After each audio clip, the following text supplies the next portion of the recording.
live in a time of incredible scientific discovery, but there are still a number of questions that science hasn't yet answered. And at the top of that list are questions about human consciousness. What is consciousness? How is it generated?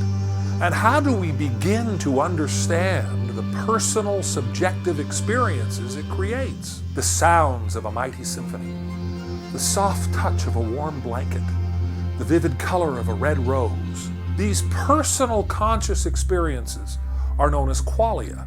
But what are qualia? And how do we know that my experience is anything like yours? Philosophers have been debating and arguing over what has generally become known as an impossibly hard mind-body problem for centuries. In the 1600s, Descartes' philosophy had a huge influence on the field that still influences our thoughts. The core of the so-called hard problem centers around what Joseph Levine refers to as the explanatory gap. It points out that we have problems, quote, explaining how physical properties give rise to the way things feel when they are experienced. This is part of what has come to be known as the hard problem of consciousness. Daniel Dennett, a famous philosopher and scientist who has written extensively about qualia, famously claimed that qualia do not exist, quote, but it seems to us that they do, end quote. This is one of the many inherent contradictions in the so-called hard problem. According to Dennett, qualia are ineffable. That is, they cannot be communicated or apprehended by any means other than direct experience. Intrinsic, that is, they are non-relational properties which do not change depending on the experience's relation to other things. Private, that is, all interpersonal comparisons of qualia are systematically impossible. Directly or immediately apprehensible in consciousness, that is, to experience a qualia is to know one experiences a qualia, and to know all there is to know about that qualia. But ultimately, this is just another way of saying that we can't F the ineffable nature of all the diverse qualia of which our consciousness is composed. Dennett says we will never be able to comprehend and compare qualia. There is a consensus emerging in this field on canonizer. Our goal is to describe this consensus. We plan to make constant improvements to keep the video up to date with state-of-the-art expert consensus theory. If you think this emerging consensus is missing something, please help amplify the wisdom of the crowd and push everyone in the right direction by canonizing your information via the link below. If a camp representing your current view already exists, or if the information presented in this video has changed your mind, please help advance that camp by supporting it via the link below. If you need any help with any of this, there is always the support email at the bottom of all canonizer pages. There is a test you may want to take to find out if you are qualia blind right now. If you get a perfect score, then you already understand. If not, then we would hope that this video will explain it. If you're wondering what that title means, Neo in the Matrix movie asked a similar question in response to Morpheus, talking about pinpointing the location of the real Neo. What does that mean? It means buckle your seatbelt, Dorothy, because Kansas is going bye-bye. What does that title mean? It means we need to pinpoint the location of your colored qualia. So buckle your seatbelt, Dorothy, because black and white Kansas is going bye-bye. Frank Jackson framed the problem in a thought experiment about a girl named Mary who lives in a black and white room. She has studied everything there is to know about red, but she has never subjectively experienced redness for herself.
Imagine if Dorothy in The Wizard of Oz really lived in a colorless world in Kansas.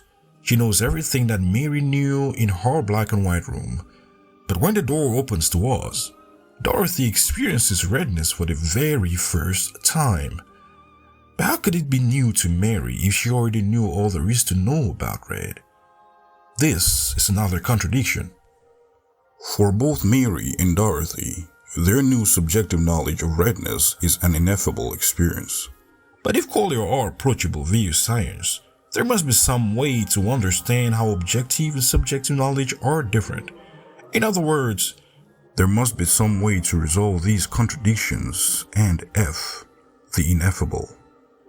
What is it we get, if anything, when we step out from black and white room into colorful Oz? So many people assume that since we don't yet understand consciousness, the solution to the problem must be extremely complex, or perhaps it might require discovering new physics we haven't yet discovered. But what if the hard problem really isn't that hard? There are so many contradictions and problems in what we think we know. Could it perhaps be that some of our scientific assumptions are just a bit off? To consider this question, let's focus on something simple. We can learn a great deal about this from two of the primary colors, red and green. Isn't this too easy? Didn't we all learn everything we needed to know about red and green when we were little kids? Why bother going over this again? How can something so simple be the answer to such a hard problem? Perhaps the answers to consciousness have been hiding in plain sight all along. This is red. We were taught the definition of red by someone pointing to something like a crayon that is intrinsically red and saying, "That is red," and we accepted it. We didn't apply rigorous thinking to what redness is or what intrinsic properties or qualities of the crayon were. We certainly didn't think about the possibility that our redness experience could be different than other people's experience.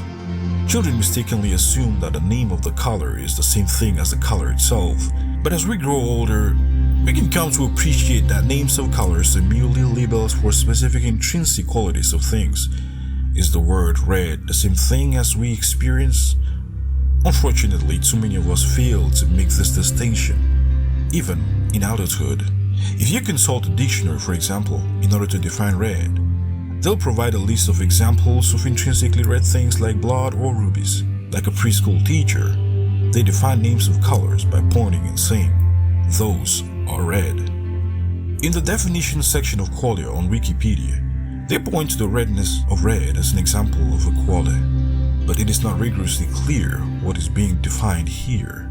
The fact that they are using two different terms, red and redness, ought to tell us something. If qualia are intrinsic qualities, what are the intrinsic qualities of? Everyone talks as if redness qualia is the same thing as red, but is it?